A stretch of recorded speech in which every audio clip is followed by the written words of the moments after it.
Rieccoci, Primus Inter Pares, appuntamento al mercoledì, gruppo TV7, come di consueto vi ricordo siamo in diretta anche sulla pagina Facebook, la trasmissione che si è divisa in due parti. Nella prima avete già visto ospite Alberto Stefani, commissario regionale della Lega, anche deputato e anche sindaco di Borgorico, essendo molto giovane davvero sta facendo dei passi da giganti, aggiungo che se lo merita. Poi nella seconda avremo il sindaco di Padova, Sergio Giordani. Eravamo arrivati sulla Lega, su Salvini, sulla Meloni e su tant'altro, quindi adesso lei, al di là di tutto, Stefani, al di là del Veneto che ha stravinto sotto un punto di vista della Lega, pensava a qualcosa di più oppure è contento ugualmente di quello che è successo in Italia? Lei come ovviamente commissario regionale. Si può sempre fare di più e bisogna sempre guardare a quello che in più si può portare dal punto di vista politico.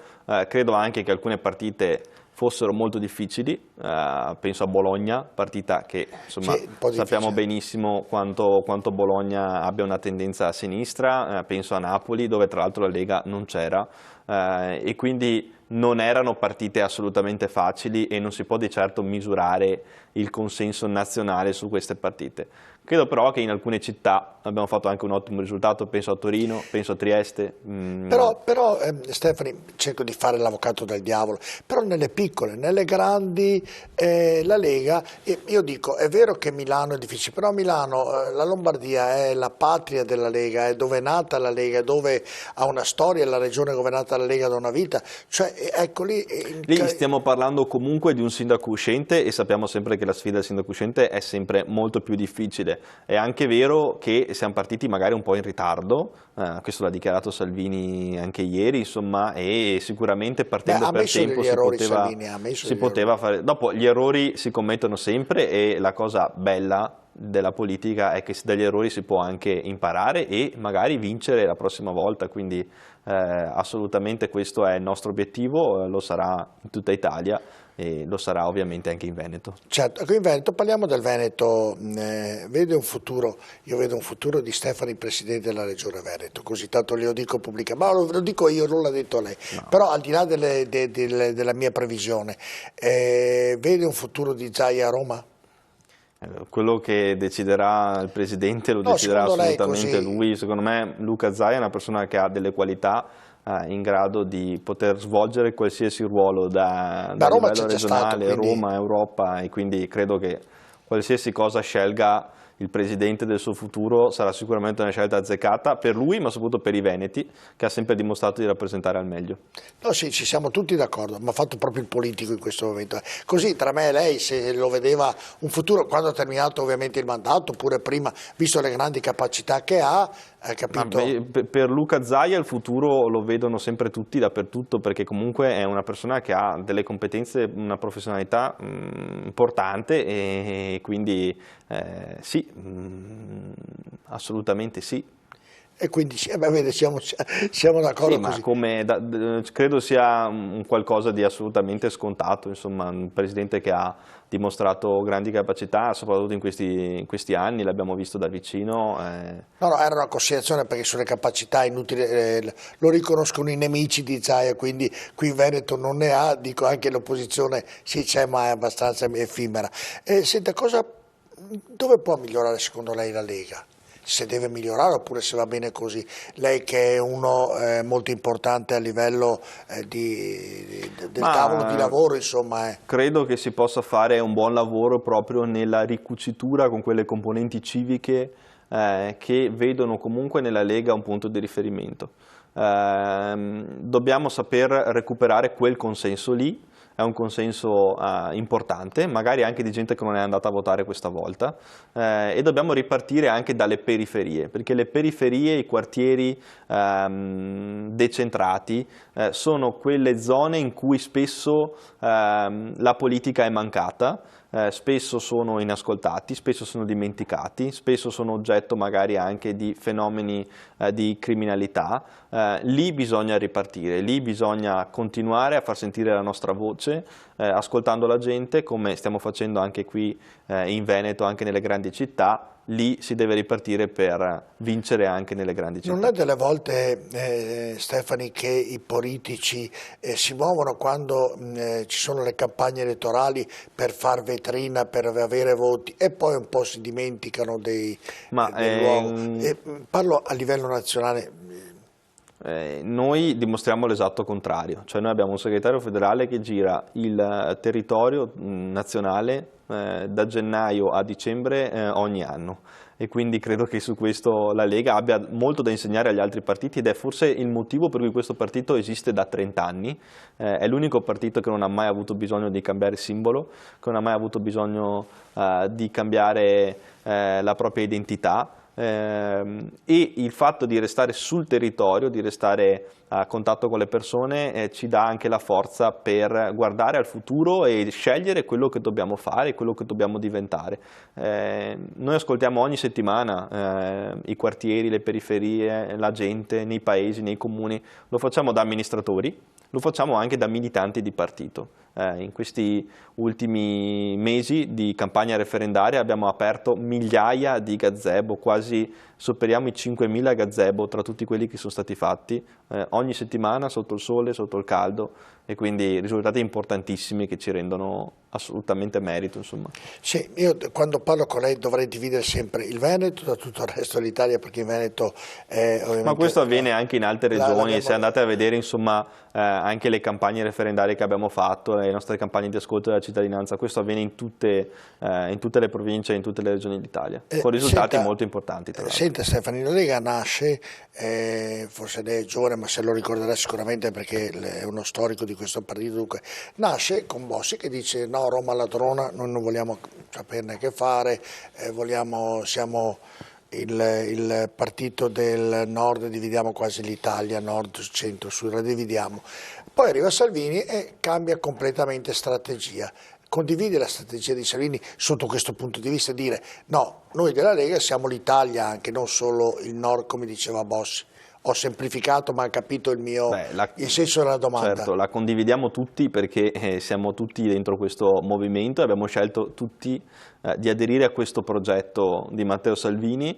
Lui ha semplicemente esteso i confini di quella che era la Lega e parlando di autonomia da nord a sud. Ci sono anche tante regioni del centro Italia e del sud Italia che vedono nell'autonomia un punto di riferimento, che vedono nella possibilità di gestire le proprie risorse una prospettiva importante, che vedono nella possibilità di responsabilizzare gli enti locali un orizzonte che può essere efficace e soprattutto garantire efficienza al nostro territorio. Questo è l'obiettivo che Matteo Salvini si è dato, che la Lega si è data, parlando anche di altri temi, perché parliamo anche di immigrazione, parliamo di sicurezza. Vorrei ricordare che il nostro segretario purtroppo ha subito processi per sequestro di persona per aver fatto quello che gli italiani gli hanno chiesto di fare. E forse qualcuno se lo dimentica, ma credo che nessuno abbia subito qualcosa del genere e credo che quello che lui ha fatto sia semplicemente il mandato che gli elettori gli hanno dato con le elezioni politiche del 2018. Quella è stata una roba sincera, concordo perfettamente con lei. E lei cosa pensa sull'immigrazione? Io credo che l'immigrazione, come tutti i fenomeni dell'umanità, vada regolata. Noi della Lega non siamo mai stati contro l'immigrazione, noi siamo stati sempre per un'immigrazione regolare, un'immigrazione controllata, non una immigrazione indiscriminata, che ha portato tra l'altro a delle aberrazioni incredibili. Noi l'abbiamo visto a Bagnoli, a Cona, anche a Padova, città, cosa abbia provocato una accoglienza indiscriminata, cosa abbia provocato una incapacità di gestire il fenomeno migratorio, con tutte le conseguenze del caso, con imprenditori che hanno decuplicato i propri fatturati sulla pelle magari di persone che scappavano dalla guerra, che scappavano da situazioni di disagio. Poi c'è anche da dire, in maniera del tutto franca, che non tutti quelli che arrivano scappano dalla guerra o scappano dalla fame. Spesso chi arriva non scappa né dalla guerra né dalla fame e resta magari nel paese d'origine chi davvero invece è in difficoltà. Ma è colpa della politica italiana o è colpa dell'Europa secondo lei questo? Ma più che cercare colpe io vorrei cercare soluzioni. Le soluzioni sono quelle di andare a investire in quei paesi d'origine. lì a portare sviluppo, portare progresso. Ci sono tantissime associazioni che già questo lo fanno, ma lo deve fare la comunità internazionale con un progetto di ampio respiro, portare nei territori d'origine lo sviluppo e impedire che queste persone siano costrette ad andare via dai loro paesi. Ripeto, il 70% di chi arriva in Italia non scappa né dalla guerra né dalla fame né da situazioni di persecuzione. Spesso chi arriva qui è chi se lo può permettere e chi resta lì invece è chi è in difficoltà. Noi dobbiamo aiutare chi è in difficoltà. Senta, quante domande le sto facendo, però mi sto anche divertendo perché lei mi risponde in maniera molto corretta e rapidamente. Con l'Europa, Salvini, devo sempre portare l'esempio di Salvini perché è il leader del partito, ovviamente non posso dire il sottoscritto, dice l'Europa dobbiamo staccarci inizialmente, andiamo fuori dall'euro, poi un po' alla volta si ridimensiona e rientra nei parametri naturali per rimanere nel mondo occidentale che c'è al giorno d'oggi. Lei come vede tutto questo? Ma io credo che sull'Europa vada fatta una riflessione di ampio respiro. La Lega ha dimostrato che in Europa si può essere ascoltati soltanto se si portano lì idee e proposte, una prospettiva diversa per tutto il territorio. Noi crediamo che l'Europa possa funzionare, ma funziona soltanto se tutti si prendono delle responsabilità. È chiaro che se l'Italia resta da sola a gestire un fenomeno, penso a quello dell'immigrazione, che forse è stato il punto di caduta principale dal punto di vista politico dello scenario europeo, l'Italia non può rimanere da sola a gestire un fenomeno del genere. C'è bisogno che tutti gli Stati, anche sulla base di quello che è scritto nei trattati che prevedono la condivisione dei pesi e dei rischi, questo lo prevede il Trattato sul funzionamento dell'Unione Europea, facciano la propria parte. Se i paesi europei non fanno la propria parte, mi domando allora che senso abbia in certi casi parlare di cooperazione europea. Di sicuro... Ma la sta facendo o no, secondo lei, la sua parte oppure no? Io credo la stia facendo soltanto in piccola parte. C'è bisogno ancora di incidere su questo, lo si può fare e Matteo Salvini ha dimostrato di saperlo fare, la Lega ha dimostrato al governo di saperlo fare, anche rimettendoci del proprio, perché ripeto, qualche processo in più è stato subito, probabilmente sarà assolto come tutti ci auguriamo, però sul tema dell'immigrazione credo che nessun altro partito debba insegnare qualcosa alla Lega. No, beh, sicuramente. Senta, un'altra tematica molto importante è la sicurezza. La Lega, le battaglie che ha fatto, le ha fatte sull'immigrazione, l'Europa e anche sulla sicurezza, dove dice che l'Italia dovrebbe essere un paese sicuro, che poi tutto sommato io vedo i dati, l'Italia rispetto al resto del mondo è uno dei paesi più sicuri del mondo. Le do dei dati che ho ricevuto. Forse dipende un po' anche dal territorio. Non è così male, mi creda, glielo dico perché li ho visti. Le faccio un ragionamento. Se oggi una delle tematiche più inerenti alla sicurezza è la droga, oggi è difficile governare, prendo questo lato qui, come farebbe lei a sistemare questo problema, tenendo conto che il problema è e verrebbe risolto anche oggi tenendo in galera più le persone che vengono colpite o no? Cioè lei come risolverebbe, come farebbe? Perché tutte le città sono piene di droga, la droga porta delinquenza, la delinquenza porta insicurezza. Ecco, partiamo da qui. No, il problema non è a valle, è a monte, cioè credo che bisogna fare innanzitutto una forte campagna di sensibilizzazione. Noi avevamo iniziato quando eravamo al Ministero dell'Interno e al Ministero dell'Istruzione con campagne all'interno delle scuole importanti.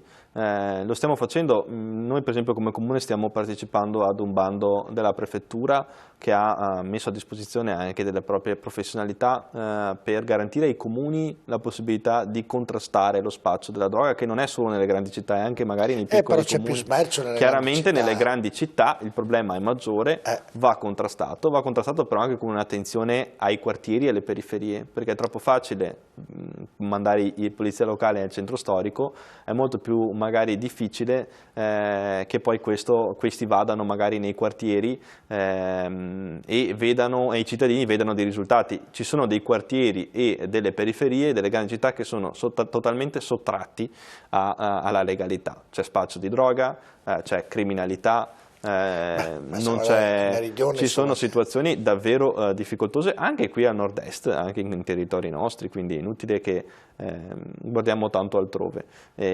Basta parlare un po' con i residenti delle periferie, con i residenti dei quartieri, e ci si rende conto che questo fenomeno è un fenomeno in crescita, che va contrastato anche con l'implementazione della videosorveglianza, che aiuta a recuperare. Che debba entrare il governo, qui anche il suo partito, nel dire, e qui credo Salvini si batta anche sotto questo punto di vista, nel dire viene colpito uno, il poliziotto colpisce uno, questo va in galera e se rimane in galera non è che il giorno dopo venga fuori. Se si parte da lì si può risolvere questo problema? Allora, sicuramente c'è un tema di certezza della pena che va valutato, c'è anche da dire però, perlomeno della pena più che della c'è anche certezza. Da dire però che la Lega è stato l'unico partito che ha rilanciato il tema del taser, della pistola elettrica nelle grandi città sopra i 100.000, ed è stato un risultato raggiunto solo grazie alla Lega, che è rimasta all'interno del governo, che è entrata nel governo e ha deciso di mettere questo come primo punto.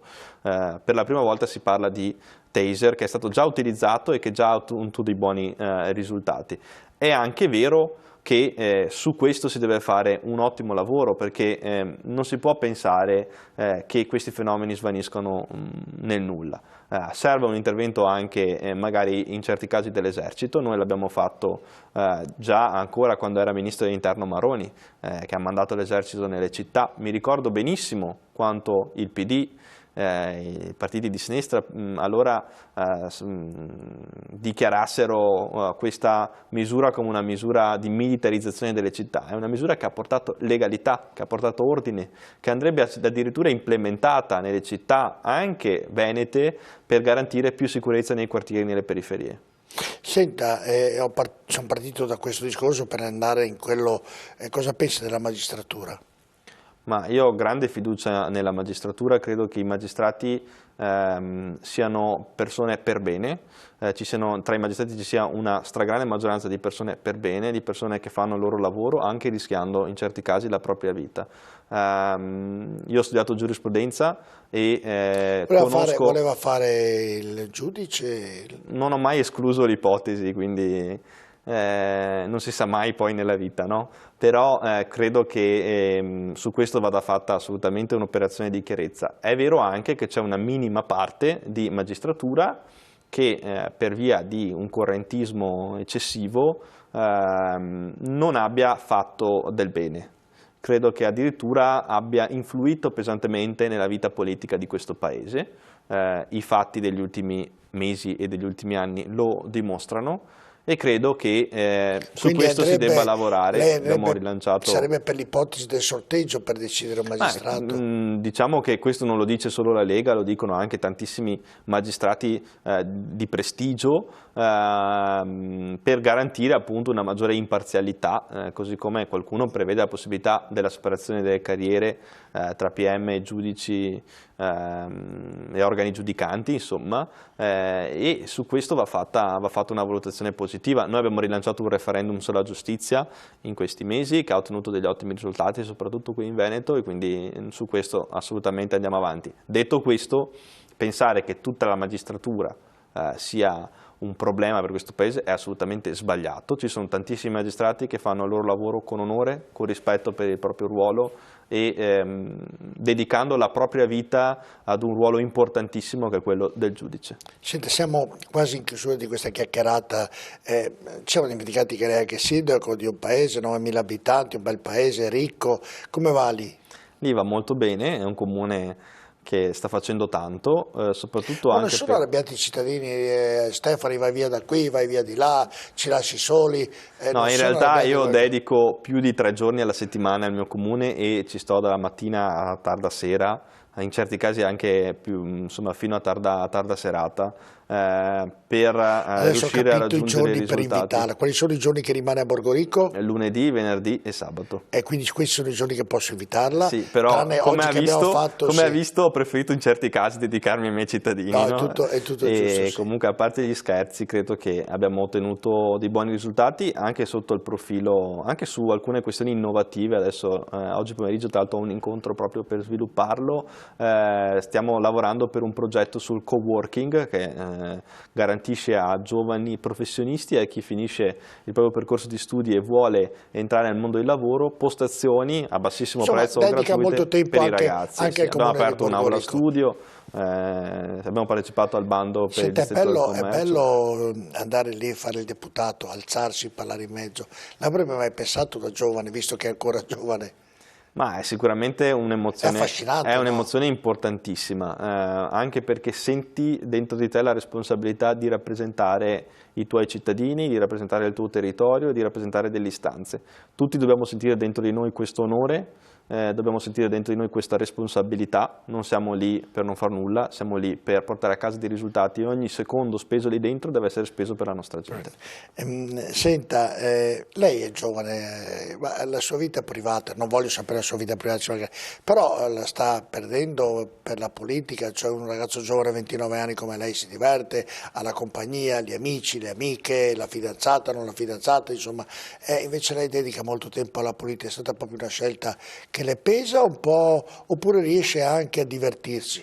Ma è una scelta sicuramente importante perché è una vita molto dedicata alla politica e alla propria comunità, soprattutto se fai il sindaco. Fare il sindaco ti riempie la giornata dall'alba fino alla notte, perché di fatto tu sei sempre impegnato, sei sempre vicino ai tuoi cittadini. Si riesce in qualche modo a coordinare il tutto ed è importante farlo. Però è chiaro che insomma qualche limitazione a livello di tempo ce l'hai da dedicare ai tuoi amici, alla tua compagnia. Riesce a trovare qualche Dopo tempo. Abbiamo anche amici all'interno del partito, quindi insomma questa è una cosa positiva. Riesce a divertirsi insomma ugualmente. Qualche ora durante la settimana è giusto anche dedicarla. Poi, con tutti gli impegni che ha, il Comune, la Regione e poi Roma, quindi davvero le fa onore l'impegno per dedicare ai cittadini tutta la sua disponibilità, quindi non è una cosa da sottovalutare. Giusto? Sì, no, e dopo c'è anche da dire che insomma comunque tante amicizie le coltivo anche nella mia comunità, a Borgorico, nel mio comune, quindi anche facendo politica poi hai la possibilità di avere relazioni. La mamma cosa dice? Che non lo vede mai, lo vede poco? Ci vediamo ogni tanto, però insomma... Dice: hai fatto bene Alberto, hai fatto bene? Insomma, vede che mi impegno molto, che ho passione per quello che faccio e quindi è felice, perché sono felice quando riesco ad ottenere dei risultati. Questo le fa onore. Va bene, la ringrazio davvero Alberto Stauro, in bocca al lupo per il suo lavoro. Grazie a tutti. Sicuramente un ragazzo giovane che merita, e riconosciuto ovviamente con tutte le cariche che ha da tutti, quindi davvero vuol dire che ha molte qualità e le auguro davvero un in bocca al lupo per il futuro. Grazie di aver stato mio ospite. Viva il lupo! E viva il lupo, come si dice. Invece noi andiamo in pubblicità, nella seconda parte avremo ospite il sindaco di Padova, Sergio Giordani, a tra poco.